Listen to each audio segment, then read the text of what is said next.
I'm quite an outdoorsy person, and so is my family, and we go on family camping trips every summer.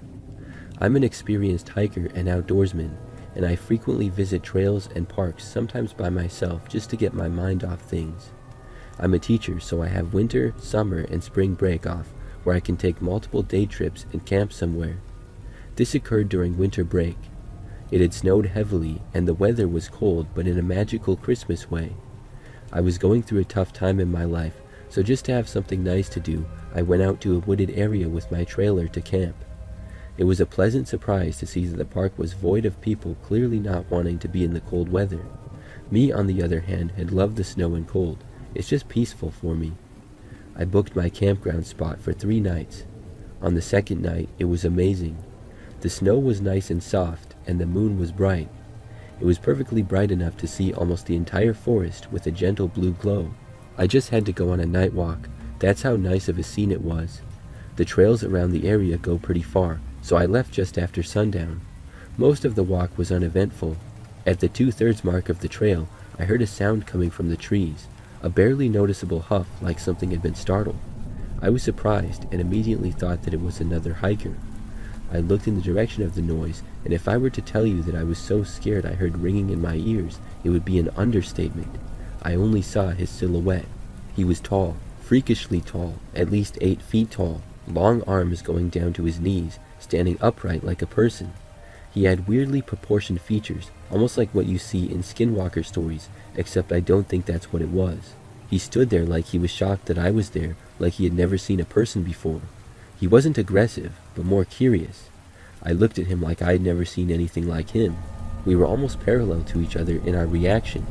He tilted his head slightly and leaned forward to get a better look. We were 20 feet away from each other, enough distance for me to at least get a head start if need be. I was still scared out of my mind, but I came to my senses enough to see that he wasn't aggressive, more curious than anything. I reached into my satchel and grabbed a piece of beef jerky and threw it at him. He took a step back and looked at it before slowly crouching down and grabbing it. He then started walking back into the dense forest. I wasted no time sprinting to the trailer, packing everything up, and booking it out of there. I didn't even care about checking out and canceling my last day. Since then, I've never been able to go back to the park without thinking about him, who he was, if he was real or a figment of my tired imagination.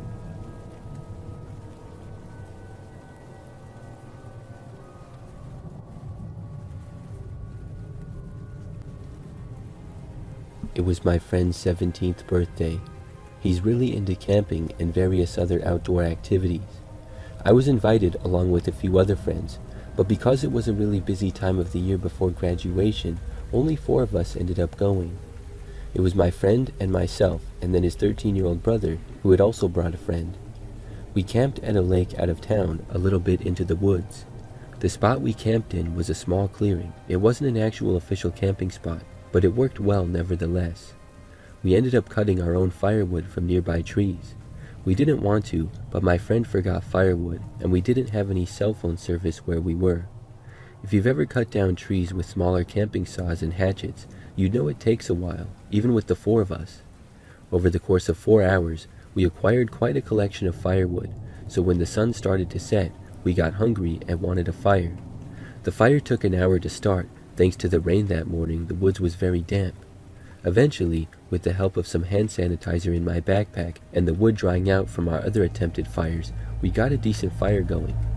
I remember being really relieved. We were really hungry and managed to cook up some hot dogs and bacon. We were quite tired from the day of cutting down small trees, so we retired to our large tent pitched in the clearing. We fell asleep very fast, but around 2 in the morning, I woke up from a really cold and loud wind. I remember struggling around in my sleeping bag trying to find a comfortable position or trying to stay warm. I ended up just lying in bed for what seemed like hours, unable to sleep, until suddenly I heard a loud snapping of a branch, which I just put off as a small animal. I mean, we were in the middle of the forest, so it made sense at the time. Anyways, around 3 minutes later, I heard it again, but just a little closer. I thought about waking my friend or his brother up, but being me, I didn't want to be rude and wake them up just in case it was just an animal. That's when I heard distinct footsteps that sounded maybe 10 or 15 feet away. At this point, a chill ran up my spine, and I instantly thought, What if it's a cougar or a bear? As living where we were in Canada, it wouldn't be uncommon. Nevertheless, I was a little scared. Now, it's worth noting that my friends and I all had decent-sized knives on us, along with various other sharp objects, like our hatchet and compound bow. At this point, I kept hearing these footsteps very slowly, so I armed myself with my knife and put my friend's hatchet through my belt loop. I slowly unzipped the tent, slipped my shoes on, and decided to check it out. That probably wasn't the best choice looking back on it now, but I was trying my best to be brave. Gripping my knife, I creeped outside into the cold night. For a minute, I searched around the tent, finding nothing. So I decided to take a pee as long as I was up, and then after I was done, I started back towards the tent, and then heard another branch snap. Trying not to be loud, I called out, "Who's there?" No response. So I started to walk towards the sound, when I saw the dark silhouette of a large, what looked like middle-aged man. I panicked and called out, "Who are you?" while raising my knife. The man rotated his body towards me before he turned around and sprinted off down the trail towards the parking lot. I stood there shocked for a minute. I didn't sleep much that night, waking up constantly. In the morning, I told my friend, his brother, and his brother's friend. They were very shocked by this, but my friend's brother told me around 1 in the morning he also heard footsteps and branches. Who knows what that man's intentions were for 4 teenagers camping in the woods? Maybe he was on drugs or another camper nearby, which I really doubt. What creeps me out the most about this incident is that in that area where he was standing, which I checked in the morning, was where I found my friend's brother's sweater on the ground. He claimed he didn't put it there, and I don't think the wind moved it there.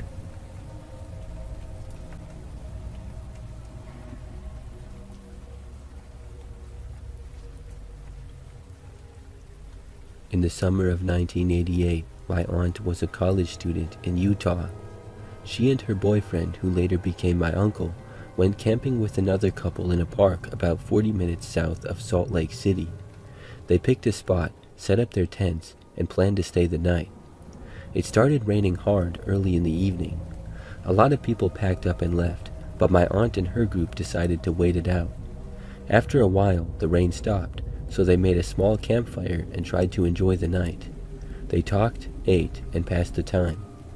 Later, after it got dark, the rain started again. This time, the other couple didn't want to deal with it. They packed up and left, saying they'd rather drive back than sleep in the storm. My aunt and her boyfriend chose to stay. They put out the fire, got into their tent, and tried to settle in for the night. The rain kept coming down, steadily and loudly onto the tent. At some point, my aunt heard something that didn't match the sound of the rain. She said it was footsteps. At first, she thought she imagined it, but then she heard it again. It sounded like someone walking nearby, not too far from their tent. She sat up and listened, and then said that she saw a quick flash of light through the tent, like a flashlight turning on and off. She said her first thought was that it might be a park ranger coming to tell them to leave because of flooding. So she called out, "Who's there?"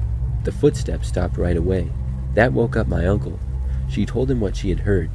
They couldn't hear much over the rain, and that made it harder to tell what was going on.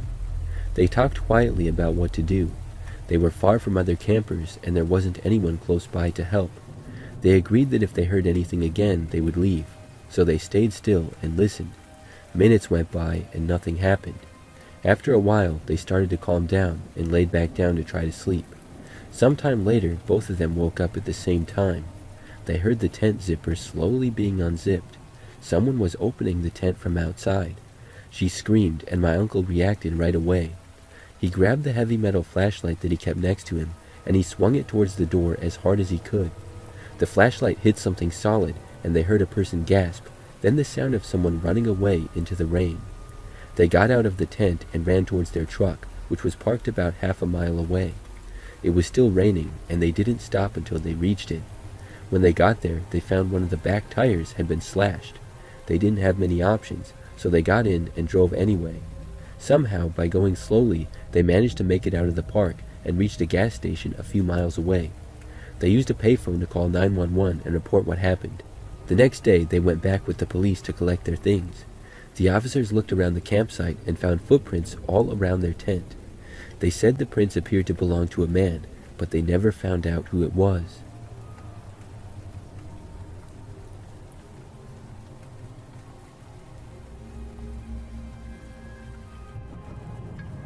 During a camping trip with friends years ago, we witnessed something we couldn't explain.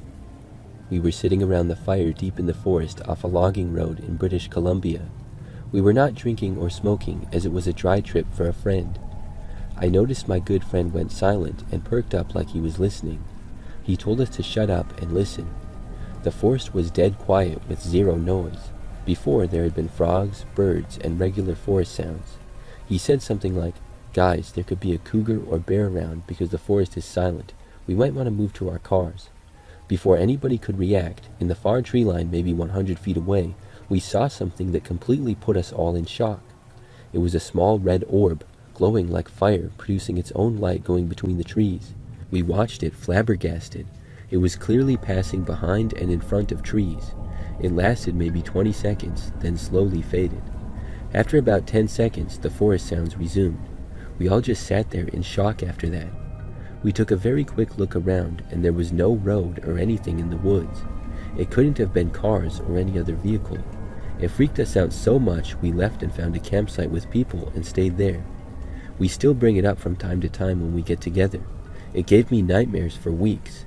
I have no clue what it could be, and it's a 50-50 shot if people believe it when we talk about it. A couple of additional points. We are all experienced campers and have done these trips for years. We've heard weird sounds, bright flashes in the sky, and encountered some sketchy people out in the bush before. Nothing unexplainable, but just wild stuff, so we knew how to react and think in these situations. The friend who noticed the lack of sound first is in the bush almost 6 months out of the year as he does forestry work, so he knows the woods more than anyone. He was terrified to go back to work for months after this experience. He never wanted to talk about it or mention it, as he said it made his hair stand up. So more about the light experience. When I say the forest was dead quiet, I mean completely quiet. I could hear the fire crackle lightly, but that was it. It was like the air had been sucked out of the forest itself. I could hear my heart beating. To go from so much sound to nothing instantly kicked in my fight or flight. It was primal. Something in the back of my head was like, this is a bad situation. Then, seeing that red light, it flickered and shined like a glass ball about the size of a beach ball filled with fire. It produced its own light, and a faint glow passed into the trees as it passed. It was traveling about walking speed between the trees. It was a heavy bushed area, so you'd hear someone walking through. Once my eyes locked onto it, I felt a fear I had never experienced. I'll say this, I almost died a couple of years back, and that wasn't as scary as this light. It was like my brain was trying to figure it out, but couldn't. Once it faded and the forest sounds resumed, everything in my body said to run. We barely said anything to each other as we all got up. We exchanged a few looks and words, and all confirmed what we saw. There were 6 of us. We decided to get a closer look, I guess out of the hopes there would be an explanation, but there wasn't. We couldn't explain it, and that made it worse. We left and found a paid campsite about 20 to 30 minutes away at around 1 a.m. In the morning, the owner of the campsite came by and greeted us, as people don't usually show up that late. We explained what happened sort of jokingly as it seemed so strange. Her face turned to stone, and she was super serious after we explained. She explained that the forest we were in is an extremely old growth forest, which makes sense since my province has some of the oldest forests still standing in the world. She said it's not uncommon to hear stories like that. She asked a bunch of questions and we talked about it for a while. I have no idea what or why, but it happened, and it was for sure there. We have on multiple occasions talked about it. I have no idea why, but it happened, and it was for sure there. We have on multiple occasions talked about it. Whenever we do talk about it, I have nightmares. Even just thinking about this and writing this gives me the creeps.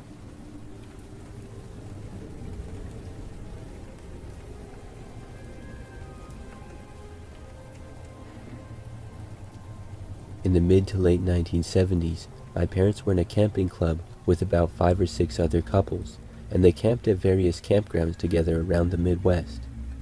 One time, we went to this campground that had a little park near a large pond with a playground not far from the water. My sister and I were playing in a sandbox when I was around 10 years old, and she was a bit younger. Suddenly, out of nowhere, this boy, who was probably about 12 or 13, wearing a black t-shirt and jeans with patches on the knees, was standing in the sandbox a few feet from us. He had long black hair down to his shoulders and dark eyes. He didn't say anything for a couple of seconds, and my sister and I looked at him nervously, as he wasn't smiling and was staring down at us. He finally said something, and asked if we were brother and sister, and I told him we were. He asked where our camper was, and stupidly, without thinking, I told him the section of the campground my parents' club was camping in, which was about 2 blocks away. He then asked the name of one of the couples camping in our parents' club and if we knew them.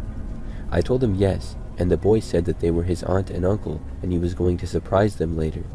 He went on to say that he was camping with his dad, and he gestured vaguely in a direction on the other side of the pond. The kid squatted down close to my sister, and she backed up in the sand closer to me. He said, "Do you guys want to come to my camp? My dad brought tons of snacks, and I can give you marshmallows to roast if you want."